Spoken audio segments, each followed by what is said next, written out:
નમસ્કાર મિત્રો, જો તમને જીવનના સાચા રંગો બતાવતી અને હૃદયને સ્પર્શી જતી વાર્તાઓ વાંચવી ગમતી હોય તો આ પોસ્ટને લાઈક ચોક્કસથી કરજો. તમારા સ્નેહીજનો સાથે વધુમાં વધુ શેર કરજો અને આવી જ અવનવી અને ભાવનાત્મક વાર્તાઓ માટે અમારી ચેનલ પેજને સબસ્ક્રાઇબ કરવાનું બિલકુલ ભૂલતા નહીં. તમારો પ્રેમ અને સાચા જ અમને આવી સુંદર વાર્તાઓ તમારા સમક્ષ લાવવાની પ્રેરણા આપશે. ચાલો તો માણીએ એક પિતા અને દીકરીની આ અતૂટ સ્નેહની લાંબી વાર્તા. એક પિતા અને દીકરીનો અતૂટ સંબંધ, સમાજની દિવાલો અને નિસ્વાર્થ પ્રેમ. પ્રકૃતિના ખોળે વસેલા એક લીલાછમ અને રળિયામણા ગામમાં રઘુભાઈ નામના એક અત્યંત સરળ, મહેનતુ અને પ્રામાણિક માણસ રહેતા હતા. તેમનું જીવન ભલે સાદું હતું, પરંતુ તેમના સપના ખૂબ જ ઊંચા હતા. તેમના જીવનનો સૌથી મોટો ખુશીનો દિવસ એ હતો જ્યારે તેમના આંગણામાં એક નાનકડી પરીનો જન્મ થયો, જેનું નામ તેમણે ખૂબ જ પ્રેમથી કાજલ રાખ્યું હતું. કાજલના જન્મ સમયે રઘુભાઈના પત્નીનું નાદુરસ્ત તબિયતના કારણે અવસાન થયું હતું. પત્નીના જવાની ખોટ ખૂબ જ મોટી હતી, પરંતુ રઘુભાઈએ પોતાના આંસુ લૂછીને પોતાની દીકરીમાં જ પોતાની આખી દુનિયા શોધી લીધી અને તેમણે મનોમન સંકલ્પ કર્યો કે તેઓ પોતાની દીકરીને ક્યારેય માતાની ખોટ સહવા નહીં દે.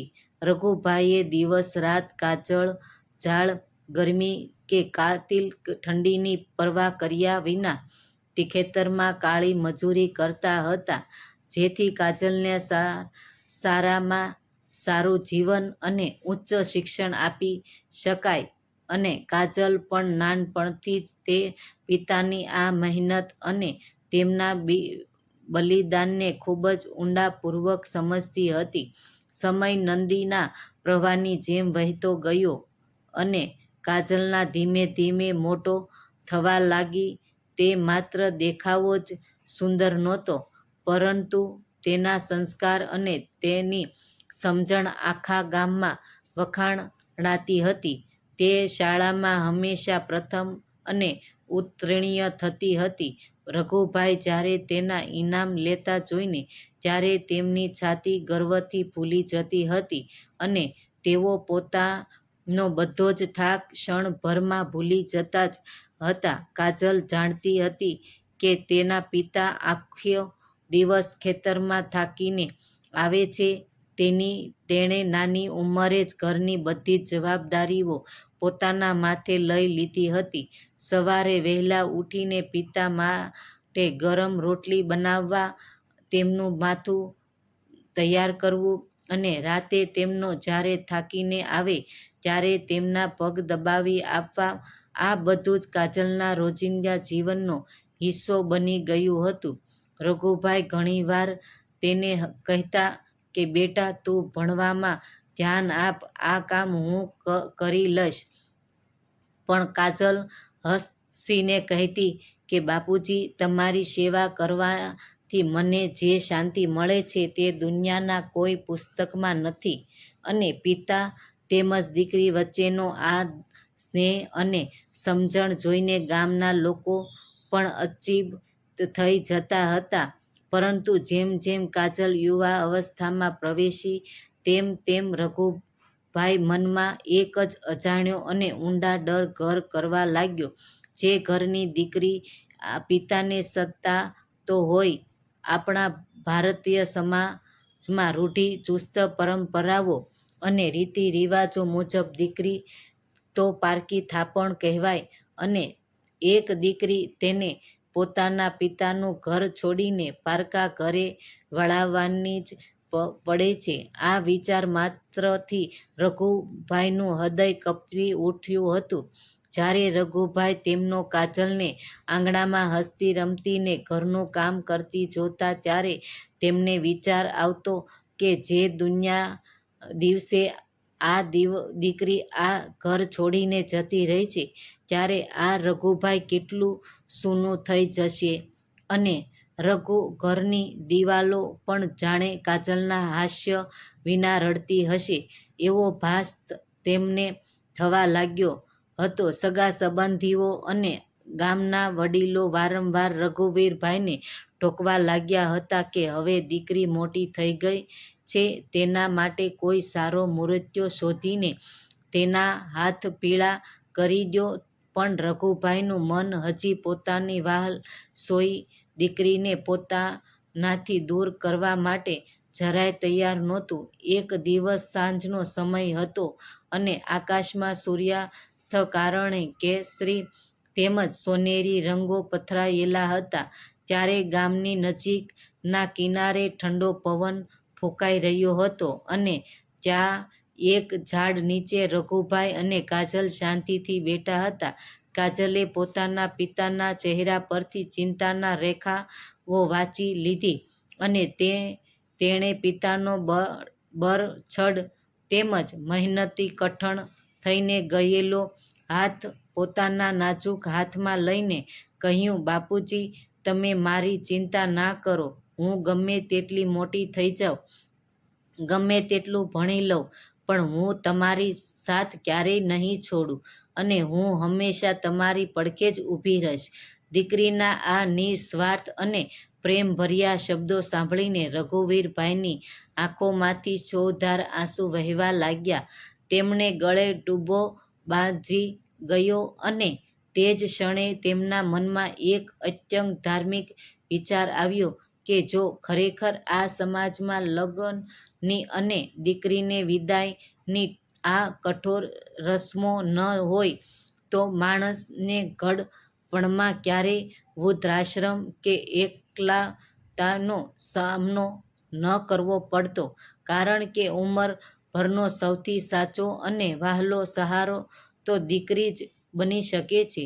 છતાં સમાજના નિયમો સામે એક સામાન્ય માણસ લાચાર હોય છે અને કાજલનું ભણતર પૂરું થતાં જ સમાજમાં દબાણ એટલું વધી ગયું કે રઘુભાઈ ભારે હૈયે કાજલના માટે છોકરો શોધવાની શરૂઆત કરવી પડી. થોડા જ સમયમાં બાજુના ગામનો એક સુશિક્ષિત અને સંસ્કારી યુવાન કાજલ માટે પસંદ કરવામાં આવ્યો.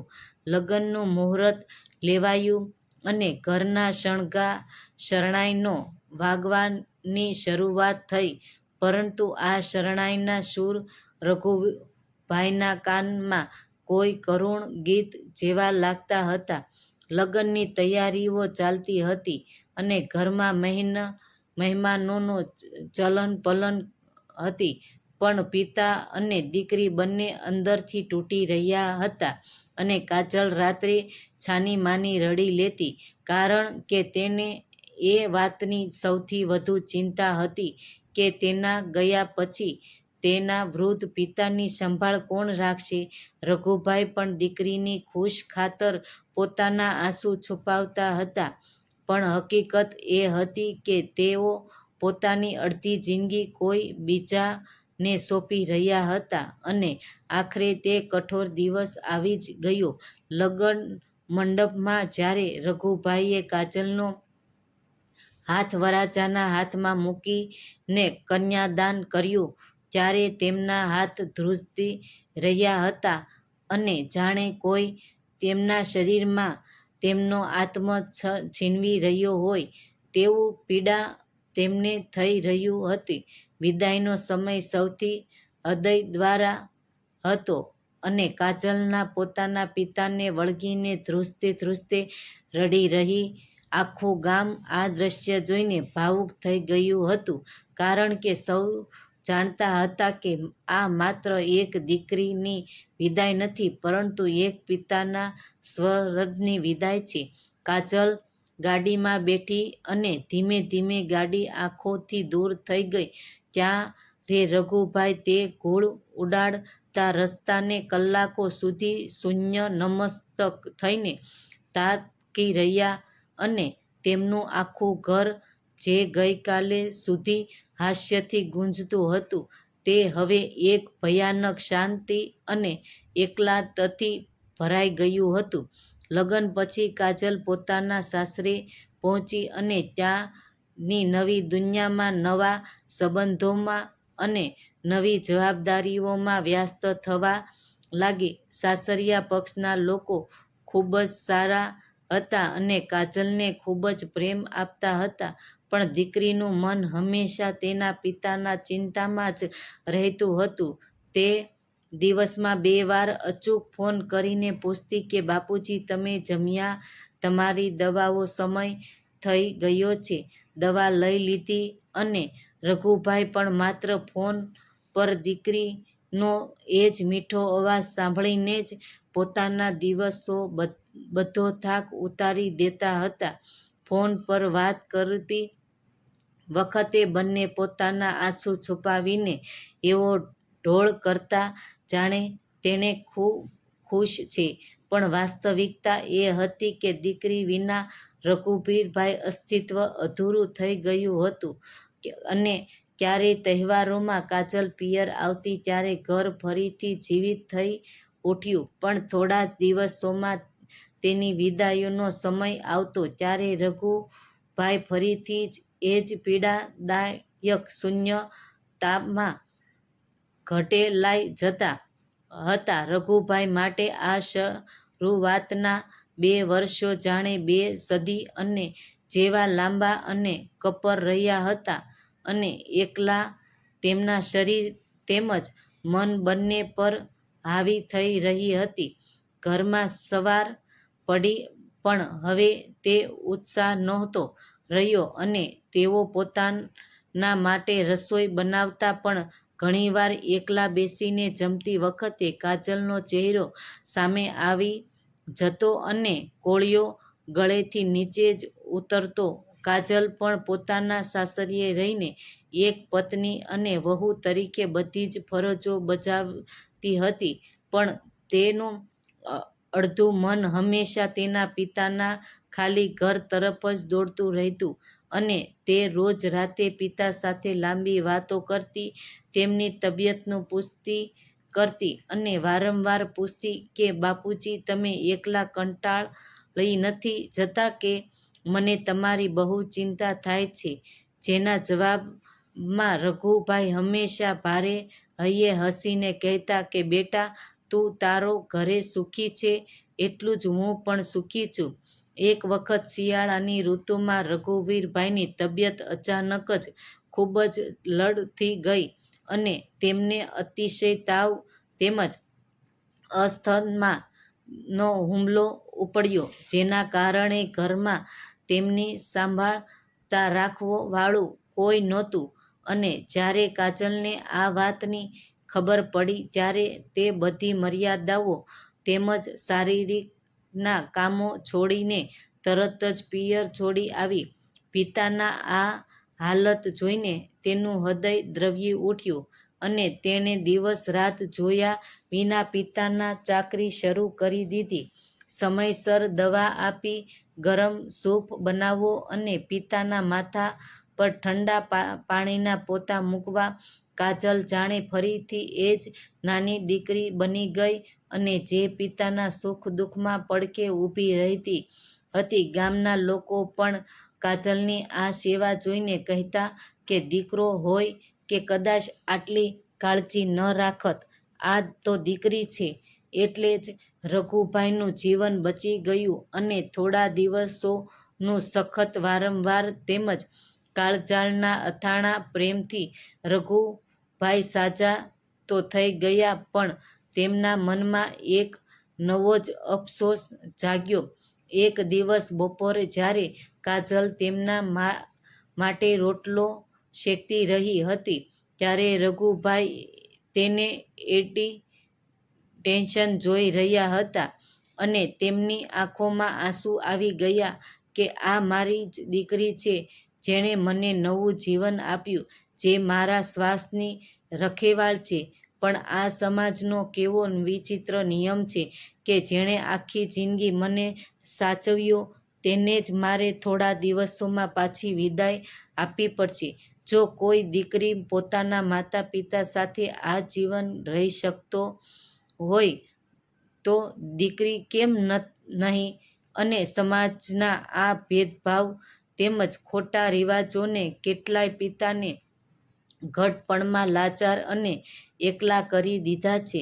છેવટે કાજલના સાસરિયેથી તેને પાછા બોલાવવાનો ફોન આવ્યો અને કાજલનું મન પિતાને આ નબળ પરિસ્થિતિમાં મૂકીને જવા માટે જરાય તૈયાર નહોતું. પણ સામાજિક જવાબદારીઓ તેમજ વહુ ધર્મના કારણે તેણે ભારે હૈયે ફરીથી સામાન બાંધવો પડ્યો અને વિદાય વખતે કાજલ રઘુભાઈ પગે પડી ત્યારે રઘુભાઈએ તેના માથા હાથ મૂકીને મનોમન ઈશ્વરને એક પ્રાર્થના કરી કે હે ભગવાન, આવતા ભવમાં જો તું મને દીકરી આપે તો કાં તો આ સમાજના રિવાજો બદલી નાખજે અથવા મને ઘડપણ આપતો જ નહીં.